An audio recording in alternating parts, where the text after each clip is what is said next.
Welcome back to State of the Art Season 2, a live stream show brought to you by our video streaming company, Mainstream Media LLC, located here in Chicago, Illinois. I'm your host, Erica Shelby McLean, and on the show you will experience live streaming insights, production tips, social strategies, and deep dives on various topics.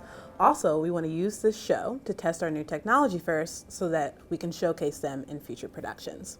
So let's get right into it. Today we're going to go over the perfect shot list for a corporate webcast. We have our dear Erwin Burns, our creative director here at Mainstream. Hey, thank you for having me on State of the Art. This is fantastic to be here. Are you excited? Yeah, totally excited. Couldn't be a better day. Yeah? Yeah, It is nice out, so I'm pretty excited. Me too. But we're talking about shot lists. Yes. And, that pre-production stage on kind of how to develop the perfect shot list for a specific webcast. Mm-hmm. So can you tell us a little bit more about that and go into the deep dive? Yeah, so as you said, the deep dive today is about the shot list. And now those shot lists for us, a lot of times for corporate webcasts, is going to be your wide shot, your tight shot. We'll have a presentation, and then we'll also have PowerPoint, and we'll have a PIP, basically. And so a lot of times at different venues, there's different requirements, and audio's different. The video, setup's different. So we have to kind of figure that out on a case-by-case basis. But the big similar part is where the action is, where it's happening, who you're covering, how you're doing it. And so I'm going to break down each of these shots and what we use for in your usual like a staged event with their town halls, your keynotes with PowerPoints, and then I'm going to jump into like the advanced workflows and other shots that we'll sometimes utilize. So the first shot we'll start on is the wide shot, which is like your safety shot. This is like the first one you're set up. As you see here, we have the Ernst & Young with Bully Pulpit Interactive. This was, with this shot, you have everyone on stage. It's your full body shot. There's a little bit of breathing room on the edge too, but this shot is kind of like your director's, best friend. And then here's another example with Smash Fly. And so usually with this shot, it's and then this one's Twitter for good. And usually with this shot, there's no operator. But sometimes you might have one just in case you need to reframe it. You might have to do a few pans or zooms along the way. But this shot is like very integral for every corporate webcast that we are involved with. So let's jump into the next shot, which is your tight shot or your hero shot. In many cases, this is kind of a shot that's like waist up to like the top of the head with a little bit of headroom. And it also goes with the same angle as your wide, or it can also be a slightly different angle, just depending on your setup, your venue, and then a lot of cases, this is your one. There's always a camera operator on here. It'll be reframed based on the subject, and it can be the subject can also be moving around a lot during their presentation. So always, this is like one of my favorite shots. Your tight shot, your hero, you get to see it all with this one. And then the next shot is your presentation or your overlay. This is usually full screen, and the subject controls your presentation, and we usually capture this straight from their machine. And usually that ensures we're on the right slide. It works for anything on a computer, and it's not just PowerPoint. It can go from like your demos or your gaming or any kind of thing. So we want to make sure we have that connection set up perfectly. So we're never in the wrong place.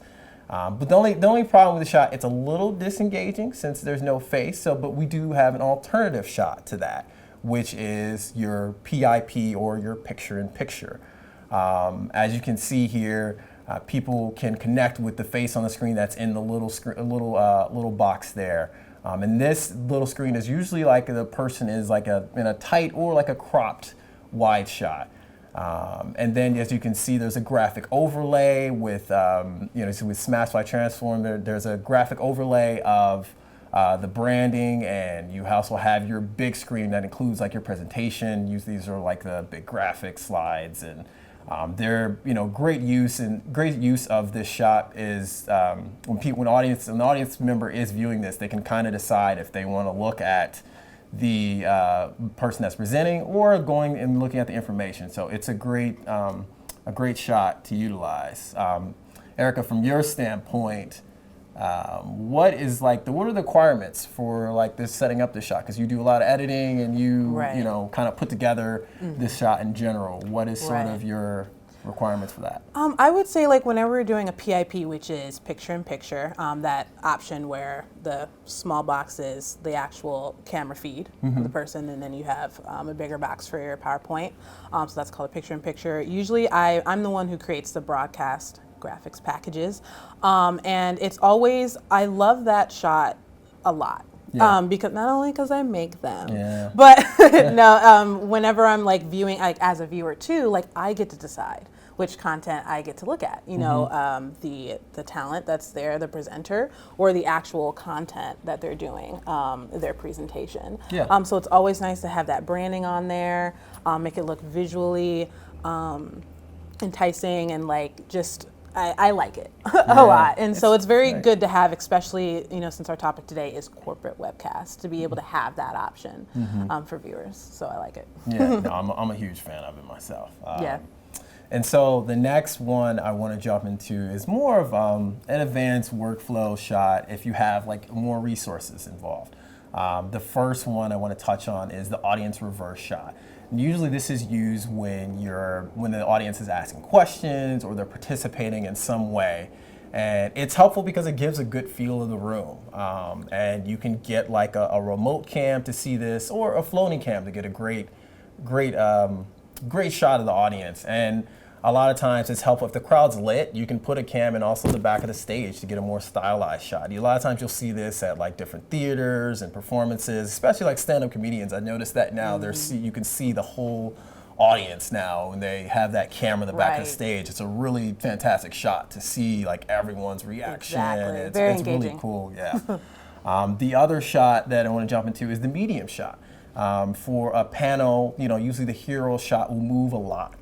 So you might need more than one. So you'll have, you know, a shot with 2 or 3 people that allows you to cover the camera moves and get more dialogue between the people involved. And so that's a medium shot. The last one I want to touch on is the canted wide. You use this as like an intro, outro, cutaway, sometimes with the foreground object in focus with the rest of the venue out of focus. And this works well with like graphic overlays too. And so these are a variety of shots that you can utilize for your corporate webcasts. And like we've done a great job with doing these and utilizing these resources. You know, I agree. We're working on these webcasts. So, I would like to touch on what you said about that canted wide with the graphic overlays. I think that's another one of my favorites. I have a lot of favorites, but I want to say that I do like the canted wide to be able to showcase the entire room, because you know the point of a live stream is to have your audience engaged and feel like they're a part of the event too. So to be able to have all these different angles, and especially that canted wide, to just like see the room and have that graphic overlay, you know, saying thank you for watching, or tune in next time, or the show will begin shortly. You know, just to be able to have that visual component to it, I think is like very important. Yeah, those connections are huge and vital for every live stream that you know we get involved with. So, exactly. No, but I appreciate you going into the deep dive. Thank you for having me. It was great. Yeah, it's a lot of good information, and you know, keeping you updated on what the pre-production process is like. I think that's all we have for today. Thank you so much for being on our season 2 kickoff of State of the Art. Thanks for having me. You have a good time? Yeah, it was good. Awesome. I'm into it. I'll be back. Oh yeah, definitely. We will have more State of the Arts. We got to do more deep dives. Yeah, absolutely. Of course. Remember to also stay up to date with what our team is streaming. Definitely follow us on Instagram and Twitter. And make sure to check our website, www.mainstreamchicago.com. And also, lastly, for my favorite shot, this is a cool way to end your event that Erwin explained earlier. It's like that canted wide shot of your space with a graphic overlay. So beautiful. All right, roll the credits. We'll see you next time, and happy streaming.